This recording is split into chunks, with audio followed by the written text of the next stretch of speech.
أعوذ بالله من الشيطان الرجيم.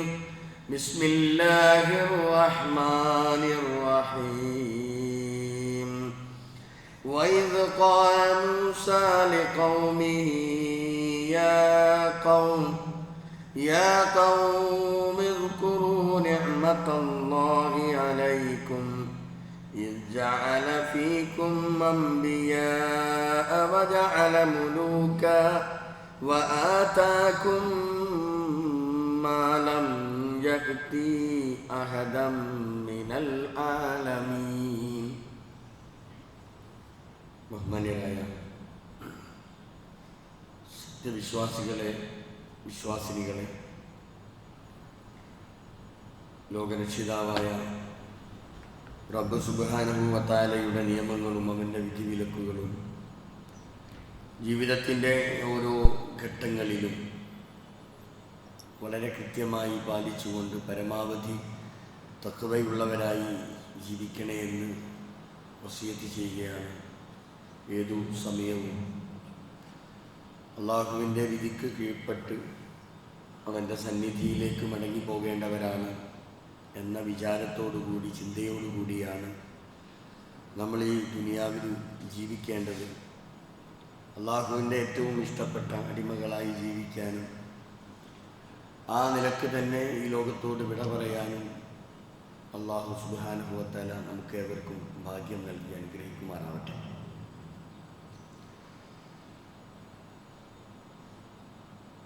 പരിശുദ്ധ ഖുർആൻ പരിശുദ്ധമായ മാസങ്ങളെ സംബന്ധിച്ച് പറഞ്ഞു തന്നിട്ടുണ്ട്. ഖുർആൻ പറയുന്നുണ്ട്, ഇന്ന ഇദ്ദത്ത ശുഹൂരി ഇൻദല്ലാഹി 12 ശഹ്റൻ ഫീ കിതാബില്ലാഹി യൗമ ഖലഖസ് സമാവാതി വൽ അർള. ആകാശഭൂമികളെ സൃഷ്ടിച്ച സന്ദർഭത്തിൽ തന്നെ അള്ളാഹുവിൻ്റെ ഗ്രന്ഥത്തിൽ, അള്ളാഹുവിൻ്റെ കിതാബിൽ, പരിശുദ്ധ ഖുർആനിൽ മാസങ്ങളുടെ എണ്ണം അത് 12 എണ്ണമാണ് എന്ന് രേഖപ്പെടുത്തി വെച്ചിട്ടുണ്ട്. വമിൻഹ അർബഅത്തുൻ ഹുറും. ആ 12 മാസങ്ങളിൽ 4 മാസം പവിത്രമായ മാസങ്ങളാണ്. ദുൽഖഅദ്, ദുൽഹജ്ജ്, മുഹറം. ഈ 3 മാസവും മുത്തവാലിയാത്ത് ചേർന്ന് നിൽക്കുന്ന 3 മാസങ്ങൾ. പിന്നീട് ജുമാദയുടെയും ശഅബാന്റെയും ഒക്കെ ഇടയിലുള്ള റജബ് മാസം. ഇങ്ങനെ ഈ 4 മാസങ്ങളെ ഏറ്റവും പവിത്രമായ മാസങ്ങളാണ് എന്ന് രേഖപ്പെടുത്തി വെച്ചിട്ടുണ്ട്. പല കാരണങ്ങൾ കൊണ്ടുമാണ് അങ്ങനെ രേഖപ്പെടുത്തി വെച്ചിട്ടുള്ളത്. ഹജ്ജിൻ്റെ മാസങ്ങൾ ഇതിലാണ് ഉൾപ്പെടുന്നത്. ദുൽഖഅദ്, ദുൽഹജ്ജ്, അതിൻ്റെ ഒരു ചെറിയ ഭാഗം മുഹറം. ഇങ്ങനെ മുഹറം മാസത്തിൽ വേറെയും ഒരുപാട് പ്രത്യേകതകൾ ഒക്കെ ഉണ്ട്. അത് നമ്മൾ മനസ്സിലാക്കുകയും അത് മനസ്സിലാക്കിക്കൊണ്ട് തന്നെ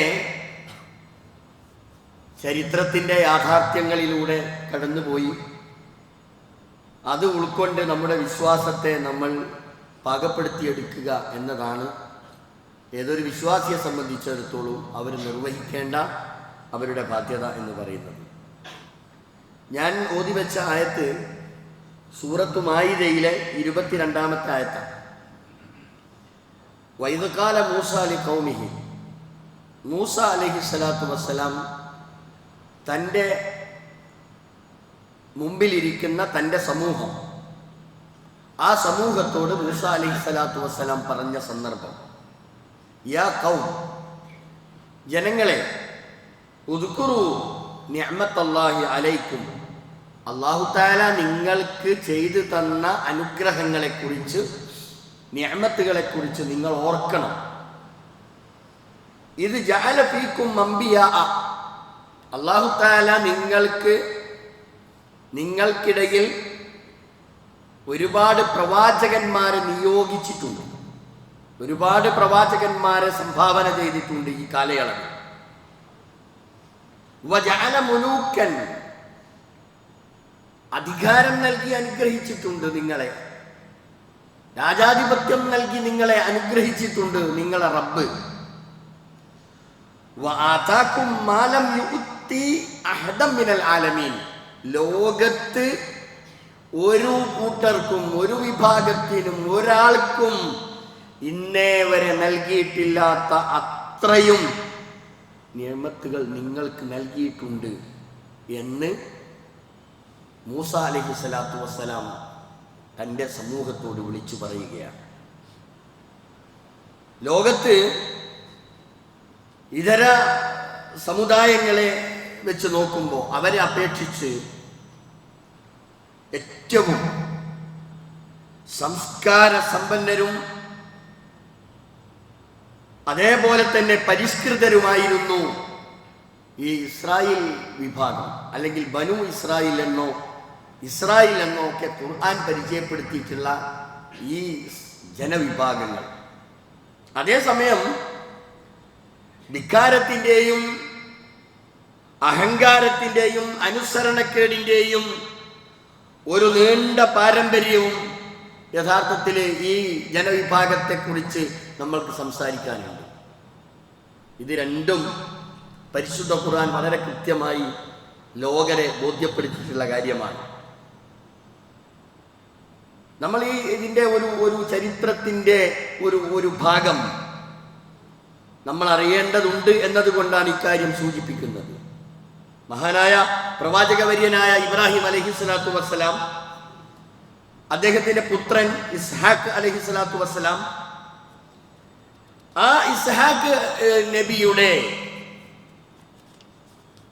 മകൻ യാക്കൂബ് അലൈഹിസ്സലാത്തു വസ്സലാം, നമ്മൾ അതിൻ്റെ ആ ഒരു പരമ്പര അങ്ങ് മനസ്സിലാക്കിയാൽ മതി.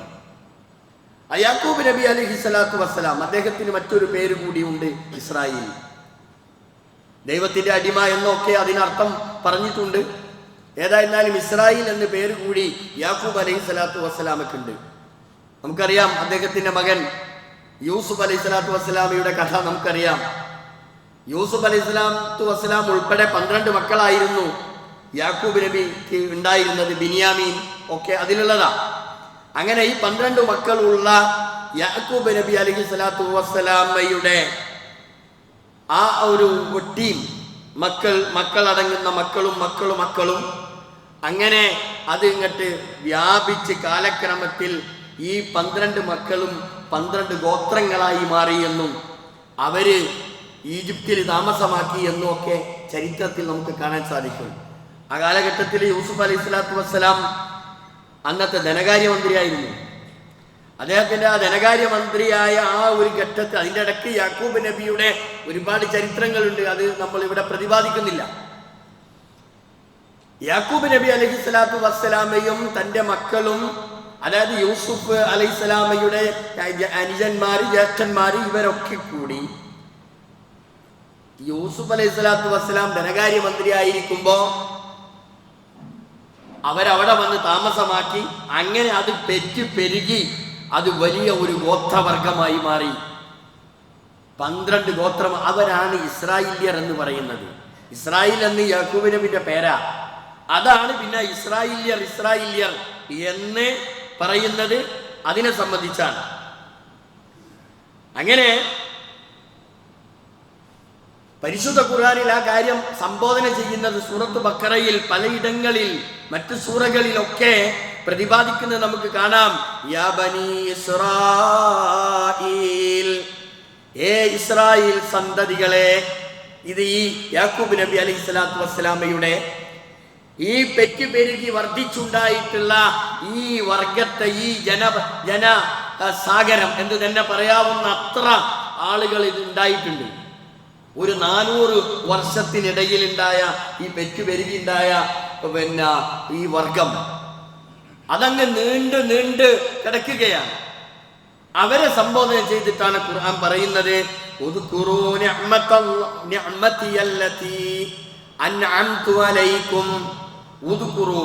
നിങ്ങൾ ഓർക്കണം, നിങ്ങൾ ഓർക്കണം എന്ന് ഇസ്രായേൽ സന്തതികളോട് അവരെ ബോധ്യപ്പെടുത്തുകയാണ്.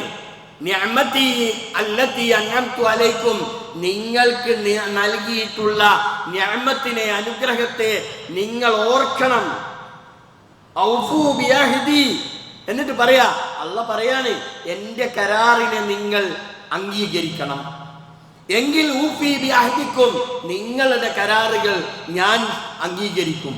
അല്ലാഹു തആല അവരോട് പറയാ, വഇയ്യായ ഫർഹബൂൻ, നിങ്ങൾ എന്നെ ഭയപ്പെട്ട് ജീവിക്കണം.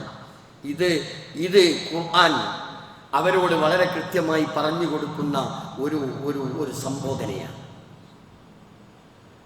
ലോകത്ത് ഇത്രയേറെ നിഅമത്തുകൾ നൽകിയിട്ടുള്ള ഒരു സമുദായം ലോകത്ത് വേറെയില്ല. അവരെന്തൊക്കെ ആവശ്യപ്പെടുന്നോ അതൊക്കെയും അവർക്ക് നൽകിയതായി പരിശുദ്ധ ഖുർആൻ. ഒന്ന് കൊടുക്കുമ്പം അവരിലേക്ക് നിയോഗിക്കപ്പെട്ട പ്രവാചകന്മാരെ ഇങ്ങനെ എടങ്ങേറാക്കി, ബുദ്ധിമുട്ടാക്കി, ഞങ്ങൾക്കത് വേണം, ഞങ്ങൾക്കിത് വേണം, മന്ന വേണം, സൽവ വേണം, തളിക വേണം, ആകാശത്ത് നിന്ന് തളിക പോലും ഇറക്കിക്കൊടുത്ത് അള്ളാഹുവിന്റെ നിഅമത്ത്, എന്തുമാത്രം നിഅമത്തുകളാണ് ഇസ്രായേൽ വിഭാഗത്തിന്, ഈ സമുദായത്തിന് അല്ലാഹു തആല നൽകിയിട്ടുള്ളതെന്നറിയോ? ഒരുപാട് നിഅമത്തുകൾ പരിശുദ്ധ ഖുർആൻ വളരെ കൃത്യമായി അത് എടുത്തുദ്ധരിക്കുന്നുണ്ട്. ഏതായിരുന്നാലും അള്ളാഹു ഇത്രേ പറയുന്നുള്ളൂ, നിങ്ങൾക്ക് ധാരാളം നിഅമത്തുകൾ നൽകിയിട്ടുണ്ട്. ഈ നിഅമത്തുകൾ അനുഭവിച്ചു കൊണ്ടിരിക്കെ നിങ്ങൾ എന്നെ ഭയപ്പെട്ട് ജീവിക്കണം എന്ന് ഇവരെ ഉത്ബോധിപ്പിക്കുകയാണ് പരിശുദ്ധ ഖുർആനിലൂടെ. അന്ന് ഈ പറയുന്ന യാക്കൂബ് നബിയുടെ സന്താന പരമ്പരകളുള്ള, അല്ലെങ്കിൽ ആ വിഭാഗം ജീവിക്കുന്ന ആ സമയത്ത് അവിടെ ഭരണം നടത്തുന്ന ഖിബ്തി വംശജരാണ് അവിടെ ഭരണം നടത്തുന്നത്. അവസാനം എന്താ സംഭവിച്ചെന്ന് പറഞ്ഞാൽ, ഇവിടെ പ്രശ്നം ഉടലെടുക്കുന്നത് യാക്കൂബ് നബിയുടെ ഈ സന്താന പരമ്പര ഇങ്ങനെ വർദ്ധിച്ചു വരുമ്പോ ഖിബ്തികൾക്കൊരു പേടി, നമ്മുടെ രാജാധികാരം നഷ്ടപ്പെടാൻ സാധ്യതയുണ്ട്, നമ്മുടെ അധികാരവും നമ്മുടെ സ്വാധീനവും ഒക്കെ നഷ്ടപ്പെടാൻ ഇടം വരും ഇവരിങ്ങനെ വർദ്ധിച്ചു വന്നാൽ. അങ്ങനെ അതിനെ നേരിടാൻ വേണ്ടിയുള്ള തീരുമാനങ്ങളാണ് അവർ പിന്നെ എടുത്തത്. ഫിറൗനിലൂടെ, ഫറോവ എന്ന പേരിൽ അറിയപ്പെടുന്ന ആ ഫിറൗനിന്റെയും അവന്റെ കൂട്ടാളികളെയും ഉപയോഗപ്പെടുത്തി ഈ വിഭാഗത്തെ അതിശക്തമായ നിലയിൽ നേരിടാനും അവരെ നശിപ്പിക്കുവാനുമുള്ള തീരുമാനമാണ് പിന്നീട് ഇവരെടുക്കുന്നത്. അങ്ങനെ ഈ കാലയളവില് അവിടെ നടക്കുന്ന ഏറ്റവും വലിയൊരു വിഷയം എന്താണെന്ന് ചോദിച്ചാൽ, ഖുർആൻ പറയുന്നുണ്ട്, വൈദിനജ്ജൈനാകും മിൻ ആലി ഫിർഔൻ യസൂമൂനകും സൂഅൽ അദാബ് യുദബ്ബിഹൂന അബ്നാഅകും വയസ്തഹ്യൂന നിസാഅകും. അന്ന് ആ ജനിച്ചു വീഴുന്ന മുഴുവൻ ആണുങ്ങളെയും പച്ചയായി കൊല ചെയ്യുകയും പെണ്ണുങ്ങളെ ജീവിക്കാൻ അനുവദിക്കുകയും ചെയ്യുന്ന ഒരു സന്ദർഭം ഇവർ ചെയ്യുക. ഫിറൗനിന്റെ കിങ്കരന്മാരും. കാരണം ഇവിടെ ആണുങ്ങൾ പെരുകി വന്നാൽ ഇവിടെ പ്രശ്നമായും, നമ്മുടെ സ്വാധീനം നഷ്ടപ്പെടും, ഇവിടെ അധികാരം നഷ്ടപ്പെടും എന്ന് മനസ്സിലാക്കിയിട്ട് ജനിച്ചു വീഴുന്ന ആൺകുട്ടികളെയൊക്കെ കൊന്നുകളയുക, പെണ്ണുങ്ങളെ ജീവിക്കാൻ അനുവദിക്കുക. ഈ ഒരു കാലഘട്ടം നമ്മൾ അറിയണം. ഇത്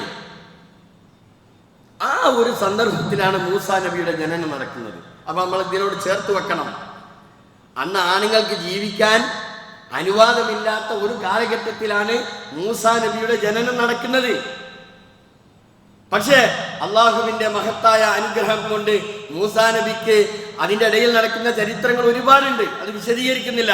മൂസാ നബിയുടെ ജനനം നടക്കുന്നു, മൂസാ നബിയെ സമുദ്രത്തിൽ ഒഴിക്കാൻ, നദിയിൽ ഒഴിക്കാൻ കൽപ്പന വരുന്നു. അങ്ങനെ ആ പെട്ടി അവിടെ വെച്ച് വഴിക്ക് വെച്ചെടുക്കുന്നു. അതിനുശേഷം പെട്ടിയിലുള്ള കുട്ടിയെ തുറന്നു നോക്കുമ്പോൾ കുട്ടിയെ വധിക്കാൻ കഴിയാത്തത്ര സുന്ദരനായ ഒരു കുട്ടിയെ കാണുന്നു.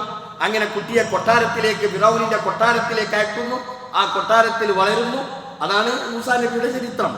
അതങ്ങനെ വളർന്നു വളർന്നു അതിനുശേഷം പിന്നെ ഒരുപാട് കാലഘട്ടങ്ങൾ കഴിഞ്ഞ് ഈ ഫിറൗനിനെയും ഫിറൗനിന്റെ ഖിബ്തി വംശജരെയും നേരായ മാർഗത്തിലേക്ക് ക്ഷണിക്കാൻ വേണ്ടി അള്ളാഹു തആല നിയോഗിച്ചയക്കുന്ന പ്രവാചകനാണ് മൂസ അലൈഹിസ്സലാത്തു വസ്സലാം.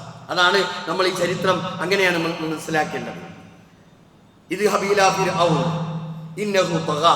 അല്ലാഹു പറയാ ഇദ്ഹബ് ഇലാ ഫിർഔൻ, മൂസയോട്, മൂസ നീ ഫിർഔനിന്റെ അടുത്ത് പോകണം. ഇന്നഹു തഗാ, അദ്ദേഹം ഭൂമിയിൽ അക്രമം കാണിക്കുന്നുണ്ട്, പ്രശ്നങ്ങൾ ഉണ്ടാക്കുന്നുണ്ട്. അതോടനുബന്ധിച്ച് മൂസ അലൈഹിസ്സലാത്തു വസ്സലാം ആവശ്യപ്പെടുന്ന ചില കാര്യങ്ങളുണ്ട്. ഒറ്റയ്ക്ക് പോകാനുള്ള ചില പ്രയാസങ്ങളുണ്ട്. എൻ്റെ കൂടെ എൻ്റെ സഹോദരനെ ഹാറൂനിനെ അയക്കണം. ഇതൊക്കെ അല്ലാഹു തആല അംഗീകരിക്കുകയും പിന്നീട് ആ ദൗത്യം നിർവഹിക്കുകയാണ്. ഇവിടെ നമ്മൾ ഒരുപാട് സംഗതികൾ മനസ്സിലാക്കേണ്ടതുണ്ട്. മൂസ അലൈഹിസ്സലാത്തു വസ്സലാമയുടെ ആ ഒരു കാലഘട്ടം ഫിറൗനിന്റെ ചെയ്തികളും ഇടപെടലുകളും സൂചിപ്പിച്ചല്ലോ. ആ കാലഘട്ടത്തിൽ ജനിച്ചു വീഴുന്ന കുഞ്ഞുങ്ങളെ, ആൺകുഞ്ഞുങ്ങളെ പരസ്യമായി കൊല ചെയ്യപ്പെടുന്ന ഒരു കാലം. ഇനി നമ്മൾ ഇന്നത്തെ ആധുനിക കാലഘട്ടത്തിലെ സാഹചര്യങ്ങളും ഈ ഒരു സംഭവം തമ്മിൽ നമ്മളൊന്ന് ചേർത്ത് വെക്കുക. ഇന്ന് പച്ചയായി ആൺകുട്ടികളെ അല്ലെങ്കിൽ പെണ്ണുങ്ങളെ നമ്മൾ പച്ചയായി കൊല്ലുന്നില്ലെങ്കിലും ഭ്രൂണഹത്യ ഇന്ന് രാജ്യത്ത് നടക്കുന്നുണ്ടല്ലോ. നമ്മളിപ്പോ ആകെ കൂടി നമ്മൾ അറിയുന്നത് മുഹറം മാസം കയറി വരുമ്പോ നോമ്പെടുക്കണം. ഈ നോമ്പ് വളരെ നല്ലത്, നോമ്പ് എടുക്കേണ്ടതും വളരെ പുണ്യകരമായ സംഗതിയൊക്കെയാണെങ്കിലും ഈ ഫിറൗനിന്റെ നമ്മുടെ രാജ്യത്തും നമ്മുടെ വീട്ടിലും നമ്മുടെ മഹലിലും നമ്മുടെ കൂട്ടത്തിലൊക്കെ ഉള്ള ഫിറൗനുമാരെ തിരിച്ചറിയാൻ നമ്മൾക്ക് കഴിയേണ്ടതില്ലേ? ഇവിടെയാണ് നമ്മൾ ഇതിനെ ചേർത്ത് വെക്കേണ്ടത്. നമ്മുടെ രാജ്യത്ത് ഈ ജാതി ഫിറൗനിസം, ഹാമാനിസം, കാറൂനിസം, ഇതൊക്കെ നമ്മുടെ രാജ്യത്ത് അന്ന് യഥാർത്ഥത്തിൽ ഫിറൗനിന് ഈ താങ്ങ് കിട്ടിയത് ഹാമാനിന്റെ ഇടപെടലുണ്ടായിരുന്നു. സാമ്പത്തിക രംഗത്ത് സഹായിക്കാൻ ഏറ്റവും കൂടുതൽ രംഗത്തുണ്ടായിരുന്നത് കാറൂനാണ്. കാറൂൻ മുതലാളി, ഇവര് മുക്കൂട്ട് കമ്പനി, ഈ മൂന്ന് പേരും ചേർന്ന് രാജ്യത്ത് അവർ വിചാരിച്ചതുപോലെ രാജ്യം ഭരിക്കാനും രാജ്യത്ത് ഇടപെടലുകൾ നടത്താനുമുള്ള ശ്രമം അവർ നടത്തി. അത്രക്കല്ലെങ്കിലും അതിന്റെ മറ്റൊരു രീതി നമ്മുടെ രാജ്യത്ത് ഇപ്പോഴില്ലേ? നമ്മൾ ആലോചിച്ച് നോക്കൂ. ധിക്കാരം, അഹങ്കാരം, അനുസരണക്കേട്, ഇതൊക്കെയായിരുന്നു ഫിറൗനിന്റെയും ഹമാനിന്റെയും കാറൂനിന്റെയും ചരിത്രമെങ്കിൽ ആരെയും അംഗീകരിക്കാത്ത ഞാനാണ് വലിയവൻ, ഞാനാണ് റബ്ബ്, റബ്ബുക്കുമുൽ അഅ്ല, ഉന്നതനായ റബ്ബ് ഞാനാണ് എന്ന് പച്ചയായി പറഞ്ഞ ഫിറൗൻ നമ്മുടെ രാജ്യത്തെ ഭരണാധികാരികളും ഇതിൽ നിന്ന് അങ്ങനെ വ്യത്യാസമൊന്നുമില്ല എന്ന് മനസ്സിലാക്കുന്നു. കാരണം അവർക്ക് കിട്ടുന്ന അധികാരവും ഈ അധികാരത്തിന്റെ ചെങ്കോലും ഒക്കെ ഉപയോഗപ്പെടുത്തി രാജ്യത്ത് ജീവിക്കുന്ന പീഡിത ജനവിഭാഗത്തെ അടിച്ചമർത്താനും അവരെ നിഷ്കാസനം ചെയ്യാനും അവരാചരിച്ചു വരുന്ന വിശ്വാസത്തെ പോലും ചോദ്യം ചെയ്തുകൊണ്ട് അതിനെയൊക്കെ ഇല്ലായ്മ ചെയ്യാനൊക്കെയുള്ള തീവ്രമായ ശ്രമങ്ങൾ നമ്മുടെ രാജ്യത്ത് നടക്കുന്നുണ്ട്. നമ്മൾ ഇത് ആധുനിക കാലഘട്ടത്തിലുള്ള വിഷയങ്ങളുമായി ഇതിനെ താരതമ്യം ചെയ്യുമ്പോൾ നമുക്കതല്ലേ മനസ്സിലാക്കാൻ സാധിക്കുന്നത്. അപ്പോ ആ കാലഘട്ടത്തിൽ ഫിറൗനും കൂട്ടാളികളും ഇത്രമാത്രം ആ രാജ്യത്തെ ജനങ്ങളെ, പാവപ്പെട്ടവരെ പീഡിപ്പിച്ചു. ഒരുപാട് പ്രയാസങ്ങൾ അവർക്കുണ്ടാക്കി. അല്ലാഹു അവർക്ക് ചെയ്തു കൊടുത്ത നിഅമത്ത് എന്തുമാത്രമാണ്. ഇത് ജഅല ഫീകും അംബിയാ, അവർക്കിടയിൽ പ്രവാചകന്മാരെ ആവശ്യം പോലെ പ്രവാചകന്മാരെ നിയോഗിച്ചു എന്ന് മാത്രമല്ല, വജഅല മുലൂകൻ, അവർക്ക് അധികാരം നൽകി. അവർ ചോദിക്കുന്നതൊക്കെ കൊടുത്തു, ആവശ്യപ്പെടുന്നതൊക്കെ നിർവഹിച്ചു കൊടുത്തിട്ട് പോലും അവരെന്താ ചെയ്തത്? അഹങ്കാരത്തിന്റെ ഉത്തുംഗതയിൽ നിന്നുകൊണ്ട് മറ്റുള്ളവരെ പീഡിപ്പിക്കുകയായിരുന്നു എന്ന് ചരിത്രം നമ്മെ ബോധ്യപ്പെടുത്തുന്നു. നമ്മൾ ഇതിൽ ഒരുപാട് പാഠം നമ്മൾക്ക് പഠിക്കാനുണ്ട്. നമ്മുടെ വീട്ടിൽ ഇത്തരത്തിലുള്ള ഫിറൗനിസം വളർന്നു വരുന്നുണ്ടോ? നമ്മുടെ സമൂഹത്തിൽ ഇത്തരത്തിലുള്ള കാര്യങ്ങൾ വളർന്നു വരുന്നുണ്ടോ? നമ്മുടെ രാജ്യത്തെ ഭരണാധികാരികളിൽ ഇത്തരത്തിലുള്ള അവസ്ഥകൾ ഉണ്ടോ? ഇതൊക്കെ നമ്മൾ അറിയണം, നമ്മൾ പഠിക്കണം. ഈ ജൂദായിസവും യഹൂദിസവും നസ്രാനിസവും എന്നു വേണ്ട ആ കാലഘട്ടങ്ങളിൽ നടപ്പാക്കിയതിൻ്റെ ഒരു പുതിയ പതിപ്പ് നമ്മുടെ എല്ലാ കർമ്മങ്ങളിലും ഇപ്പോഴും നടക്കുന്നു എന്നത് ഒരു സത്യമായ കാര്യം തന്നെയാണ്, നിഷേധിക്കാൻ കഴിയില്ല. അവസാനം അല്ലാഹു തആല ചെയ്തതെന്താ? ഒരു രക്ഷയില്ല. ആ രാജ്യത്ത് ജീവിക്കുന്ന മനുഷ്യർക്ക് ഒരു സമാധാനവും ലഭ്യമല്ലാതെ വന്ന സന്ദർഭത്തിൽ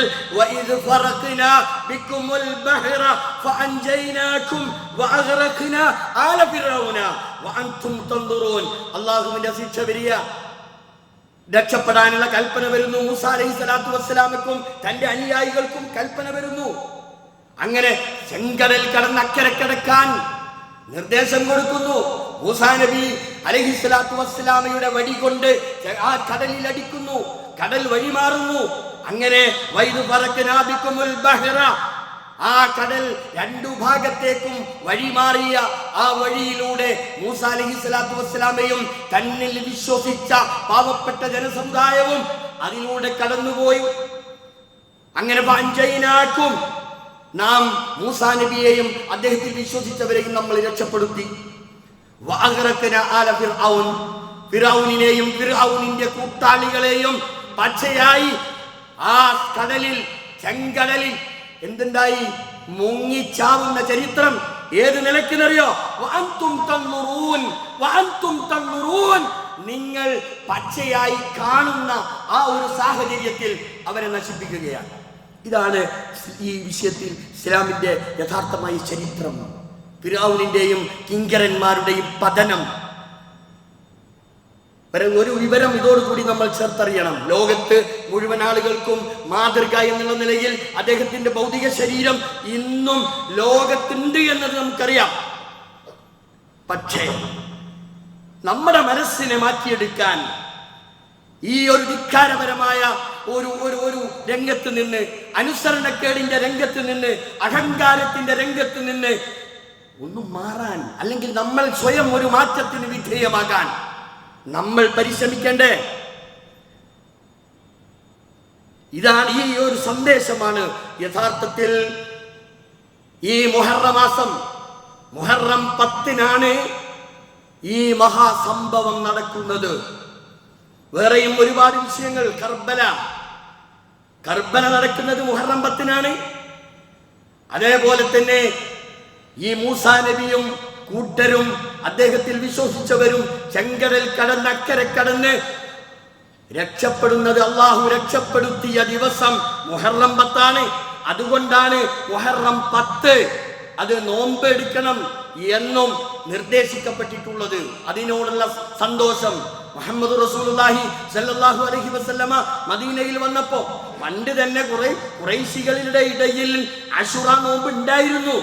പിന്നീട് റമദാൻ അന്നത് നിർബന്ധമായിരുന്നു. എന്നാൽ റമദാനിലെ നോമ്പ് നിർബന്ധമാക്കപ്പെട്ടപ്പോ അശുറ നോമ്പ് പിന്നീട് അതൊരു സുന്നത്തായ നോമ്പായി മാറുകയാണ്. ഏതായിരുന്നാലും മുഹമ്മദ് നബി സല്ലല്ലാഹു അലൈഹി വസല്ലമ മദീനയിൽ വന്നപ്പോ ആളുകളൊക്കെ നോമ്പെടുത്തത് കണ്ടു. ചോദിച്ചു, എന്താണ്? അപ്പൊ പറഞ്ഞു, ഇന്ന് ഞങ്ങളുടെ ഒരു സന്തോഷത്തിന്റെ സുദിനമാണ്. ഇന്ന് മൂസാ അലൈഹിസ്സലാത്തു വസ്സലാമയും തന്റെ ജനങ്ങളും ഫിർഔനിന്റെ ബുദ്ധിമുട്ടിൽ നിന്ന്, ഇടങ്ങേറിൽ നിന്ന് രക്ഷപ്പെട്ട ദിനമായി ഞങ്ങൾ ആചരിക്കുന്നു. അതുകൊണ്ടാണ് ഞങ്ങൾ നോമ്പെടുത്തത് എന്ന് പറഞ്ഞപ്പോ റസൂൽ പറഞ്ഞു, മിൻകും, നിങ്ങളെക്കാളും മൂസയുമായി ഏറ്റവും അടുത്ത് നിൽക്കുന്നത് ഞാനാണ് എന്ന് പറഞ്ഞുകൊണ്ട് റസൂലുള്ള നോമ്പെടുക്കുക മാത്രമല്ല നോമ്പെടുക്കാൻ കൽപ്പിക്കുകയും പിന്നീട് അടുത്ത വർഷം ജീവിച്ചിരിപ്പുണ്ടെങ്കിൽ 9 എടുക്കുമെന്ന് പറഞ്ഞതിന്റെ അടിസ്ഥാനത്തിലാണ് 9ഉം 10ഉം നോമ്പെടുക്കണം എന്ന നിർദ്ദേശം വന്നിട്ടുള്ളത്. പക്ഷേ ആമൽ മുഖബിലിൽ വരുന്ന ആ കൊല്ലത്തെ റസൂലുള്ളാഹിക്ക് നോമ്പെടുക്കാൻ കഴിഞ്ഞിട്ടില്ല. റസൂലുള്ളാഹി സ്വല്ലല്ലാഹു അലൈഹി വസല്ലം അതോടുകൂടി വഫാത്താവുകയാണ്. ഇതാണ് ആ ഒരു ചരിത്രം നമ്മൾ അറിയണം. അപ്പോ ഇത്തരം ചരിത്രങ്ങളിലൂടെ നമ്മൾ സഞ്ചരിച്ച് അതിൻ്റെ യാഥാർത്ഥ്യ വശങ്ങൾ മനസ്സിലാക്കി ഇന്നതാണ് ഈ മുഹറം 10ഉമായിട്ടുള്ള ബന്ധം എന്ന് മനസ്സിലാക്കി നമ്മുടെ ജീവിതത്തെ പരിവർത്തിപ്പിക്കാനാണ് നമ്മൾ പരിശ്രമിക്കേണ്ടത്. അള്ളാഹു നമ്മെ അനുഗ്രഹിക്കുമാറാവട്ടെ.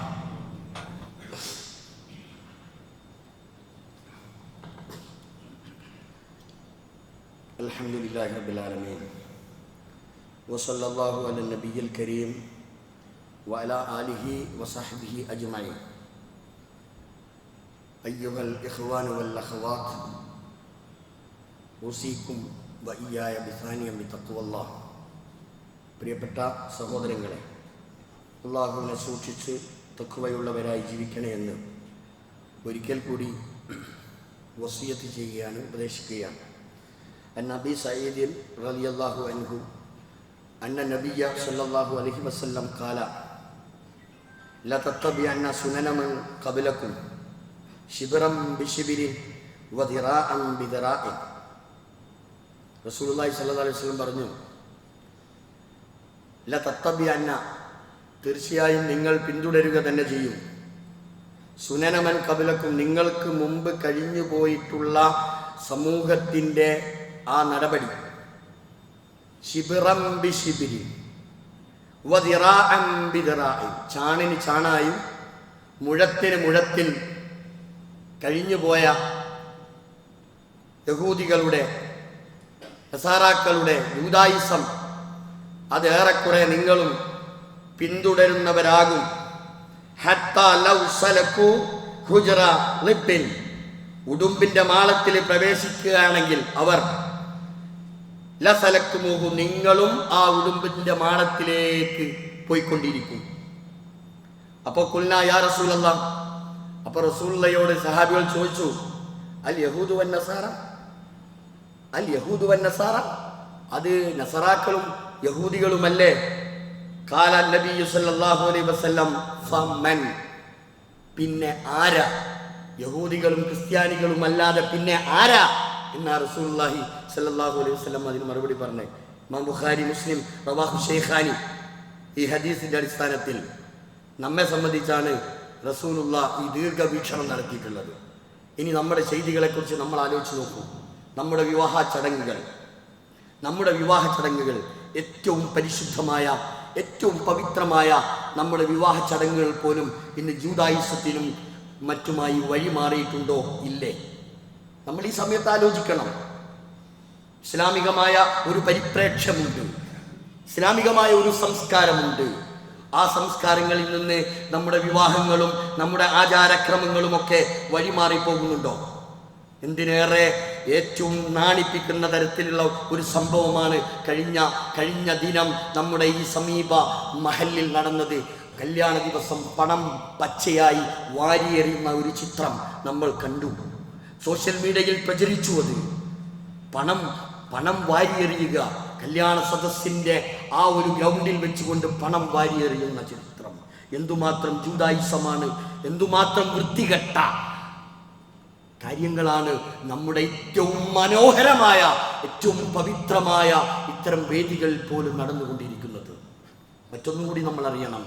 വിശ്വാസരംഗത്ത് ഏറ്റവും കൂടുതൽ വൈകല്യങ്ങളും വിശ്വാസത്തെ ഏറ്റവും കൂടുതൽ ചോദ്യം ചെയ്യപ്പെട്ടുകൊണ്ടിരിക്കുന്ന ഒരു കാലഘട്ടത്തിലൂടെ നമ്മൾ ജീവിക്കുമ്പോൾ ജാറ വ്യവസായങ്ങൾക്ക് ഏറ്റവും കൂടുതൽ പ്രാമാണികത കിട്ടുമോ എന്ന് പോലും ഭയപ്പെട്ടുകൊണ്ടിരിക്കുന്ന ഒരു കാലഘട്ടത്തിലൂടെ നമ്മൾ ജീവിക്കുകയാണ്. ആളുകൾ പല പല പല പല കാര്യങ്ങളും, ഞാനതാ നേരത്തെ സൂചിപ്പിച്ചത്, ഫിറൗനിസം, ഹാമാനിസം, കാറൂനിസം നമ്മുടെ മനസ്സുകളിൽ നിന്ന് മായാത്തടത്തോളം കാലം അള്ളാഹുവിൻ്റെ നിഅമത്ത് നമ്മളിൽ നിലനിൽക്കുകയില്ല എന്ന തിരിച്ചറിവ് നമ്മൾക്കുണ്ടാകണം. ഇന്ന് ഏറ്റവും കൂടുതൽ ജാറ വ്യവസായങ്ങൾക്ക് ഏറ്റവും കൂടുതൽ എന്ത് കിട്ടുന്നു, നിലവാരം കിട്ടുന്നു എന്ന് വിശ്വസിക്കുന്ന ആളുകൾ സോഷ്യൽ മീഡിയയിലൂടെ. കഴിഞ്ഞ ദിവസം മരിച്ച ഒരാളുടെ അദ്ദേഹത്തിന്റെ 1-ാം ദിവസത്തെ ഖബറും 2-ാം ദിവസത്തെ ഖബറും 3-ാം ദിവസത്തെ ഖബറും 4-ാം ദിവസമായപ്പോൾ അവിടെ കെട്ടിയുണ്ടാക്കി അവിടെ പൂജ കഴിക്കുന്ന ഒരവസ്ഥയിലേക്ക് ഇന്ന് മുസ്ലിം സമൂഹം, മുസ്ലിം ഉമ്മത്ത് പോയി എങ്കിൽ നമ്മൾ എവിടേക്കാ പോകുന്നത്? ഇതാണ് റസൂലുള്ളാഹി പറഞ്ഞത്, ഇത് യഹൂദികളുടെ സമ്പ്രദായമാണ്, ഇത് നസാറാക്കളുടെ സമ്പ്രദായമാണ്. റസൂലുള്ളാഹി എന്താ പറഞ്ഞത്? ലാ തത്റൂനി കമാ അത്റത്തിൻ നസാറ, നസാറാക്കൾ ചെയ്യുന്നത് പോലെ നിങ്ങൾ എന്നെ ചെയ്യരുത്. ലാ തജ്അൽ ഖബ്രി ഈദൻ വസനൻ യുഅബദ്, ആരാധിക്കപ്പെടുന്ന ഒരു ഖബറാക്കി എൻ്റെ ഖബറിനെ നിങ്ങൾ മാറ്റരുത് എന്ന് റസൂലുള്ളാഹിയുടെ അന്ത്യസമയത്ത്, മരണം തൊണ്ടക്കുയിലെത്തിയ സമയത്ത് റസൂലുള്ളാഹി പറഞ്ഞ ഉപദേശത്തിൽപ്പെട്ടതാ ലാ തജ്അൽ ഖബ്രി ഈദൻ, എൻ്റെ ഖബറ് ഒരാഘോഷ സ്ഥലമാക്കരുത്, എൻ്റെ ഖബറ് ഒരു വ്യവസായ കേന്ദ്രമാക്കി മാറ്റരുത് എന്ന് റസൂലുള്ളാഹിയുടെ പ്രഖ്യാപനമാണ്. പക്ഷേ അത് അംഗീകരിക്കുന്നുണ്ടോ? ഇന്ന് ഇസ്ലാമിന് പകരം ജൂദായിസം വരുന്നു. ഈ ജൂദായിസത്തിനെതിരിൽ, ഷിയായിസത്തിനെതിരിൽ ശക്തമായ ഒരു ഇടപെടൽ വിശ്വാസ രംഗത്ത് നമ്മൾക്കുണ്ടാകണം. അള്ളാഹു നമ്മെ അനുഗ്രഹിക്കുമാറാവട്ടെ. സത്യം മനസ്സിലാക്കി ജീവിക്കുന്ന യഥാർത്ഥ മുഅ്മിനുകളിൽ, മുത്തഖികളിൽ അള്ളാഹു നമ്മെ എല്ലാവരെയും ഉൾപ്പെടുത്തി അനുഗ്രഹിക്കുമാറാവട്ടെ. ജീവിതത്തിൽ തെറ്റുകൾ, കുറ്റങ്ങൾ സ്വാഭാവികമാണ്. ഇത്തരം തെറ്റുകളെല്ലാം അള്ളാഹു തആല അവൻ്റെ മഹത്തായ ഫളൽ കൊണ്ട് അതെല്ലാം വിട്ടു പുറത്ത് മാപ്പാക്കി തരുമാറാവട്ടെ. അള്ളാഹുവിൻ്റെ ഏറ്റവും ഇഷ്ടപ്പെട്ട ഒരടിമയായി ജീവിച്ച് അവസാനം ലാ ഇലാഹ ഇല്ലല്ലാഹ് എന്ന കലിമത്ത് ഉച്ചരിച്ചുകൊണ്ട് ഈ ലോകത്തോട് വിട പറയാൻ, അങ്ങനെ വിട പറയുന്ന മഹാഭാഗ്യം ലഭിക്കുന്നവരിൽ അള്ളാഹു തആല നമ്മെ എല്ലാവരെയും ഉൾപ്പെടുത്തി അനുഗ്രഹിക്കുമാറാവട്ടെ. നമ്മുടെ ഇടയിൽ ഒരുപാട് ആളുകൾ വീടുകളിലും ആശുപത്രികളിലുമൊക്കെ രോഗത്തിനടിമപ്പെട്ടുകൊണ്ട്, മാറാരോഗത്തിനടിമപ്പെട്ടുകൊണ്ട് വല്ലാതെ വേദന കടിച്ചമർത്തി ജീവിക്കുന്ന എത്രയോ സഹോദരി സഹോദരന്മാർ. അല്ലാഹു സുബ്ഹാനഹു വ തആല അവരുടെ രോഗങ്ങൾക്ക് എത്രയും വേഗം ശിഫ നൽകി അനുഗ്രഹിക്കുമാറാവട്ടെ. മരണപ്പെട്ടു പോയിട്ടുള്ള അള്ളാഹുവിൻ്റെ അലംഘനീയമായ വിധിയാണ് മരണം. മരണമെന്ന യാഥാർത്ഥ്യത്തിൻ്റെ മുമ്പിൽ നമ്മൾക്ക് വേറെ ഒന്നും ചെയ്യാൻ കഴിയില്ല. ആ നിശ്ചയിക്കപ്പെട്ടൊരു അവധിയുണ്ട്. ഇദാ ജാഅ അജലുഹ, അതൊരവധിയാണ്, ഒരറസ്റ്റഡാണ്. അറസ്റ്റഡ്. ഒരു സെക്കൻഡ് പോലും ആ മരണത്തിൽ നിന്ന് കുതറിപ്പോകാൻ നമ്മൾക്ക് കഴിയില്ല. ആ മരണം ഏതു സമയവും നമ്മളിലേക്ക് വരും. അങ്ങനെ വരുന്ന സമയത്ത് അള്ളാഹുവിൻ്റെ ഏറ്റവും ഇഷ്ടപ്പെട്ട ഒരടിമയായി മരണത്തെ പുൽകാൻ സമാധാനത്തോടുകൂടി, ശാന്തിയോടുകൂടി അള്ളാഹുവിൻ്റെ സന്നിധിയിലേക്ക് മടങ്ങിപ്പോകാൻ അള്ളാഹു തആല നമുക്ക് ഭാഗ്യം നൽകി അനുഗ്രഹിക്കുമാറാവട്ടെ.